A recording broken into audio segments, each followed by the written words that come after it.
రైతులందరికీ నమస్తే అండి. ప్రజెంట్ అయితే మనం గుజరాత్లో ఉన్నాం, భావనగర్ దగ్గరలో. ఇక్కడ చూసుకోవచ్చు జాఫ్రాబాదీ అంటే దూడ. ఇది 2 years ఏజ్ అని చెప్పారు మనకి. వీటికి వచ్చే అవకాశాలు ఉన్నాయని చెప్తున్నారు.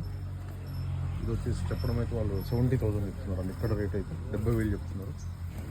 వీటికి అయితే వస్తుందని కూడా చెప్పారు. చూడడానికి వచ్చాము, దూడలు చూడడానికి వచ్చాము ఎట్లా ఉన్నాయి రేట్లు ఏంటని. జాఫ్రాబాదీ, ప్యూర్ జాఫ్రాబాదీ 70,000 చెప్తున్నారు. 2 years ఏజ్. మీరు మనం ఎంత తీసుకోవాలో ఒకసారి అయితే కామెంట్ పెట్టుకోవచ్చు. మీరు కామెంట్ అయితే చేయండి. దీని రేటు మనం ఎంత యావరేజ్గా మనం ఎంత తీసుకోవచ్చు. ఇదైతే రైతుల ఫాము. ఇక్కడ అండి ఒక 2 గేదెలు 3 గేదెలు ప్రతి ఇంటికి ఉంటాయి. ఇక్కడ కట్టేసి షెడ్లో కట్టేసి దీనికైతే చెప్పడం అయితే 70,000 చెప్తున్నారు. మాట్లాడుకోవచ్చు అని చెప్పారు. ఇంకా చూస్తున్నాం, జస్ట్ కొంచెం వీక్గా ఉంది, బక్కగా ఉంది కదా అని ఆలోచిస్తున్నాం. 2 years ఏజ్ అని చెప్పారు దీనికి. జాఫ్రాబాద్ కూడా ఎంతకు తీసుకోవచ్చో మీరైతే కింద కామెంట్ చేయండి. మన ఛానల్ని సబ్స్క్రైబ్ చేయండి. అట్లాగే ఫేస్బుక్, ఇన్స్టాగ్రామ్ పేజ్ కూడా ఫాలో అవ్వండి. Thank you very much.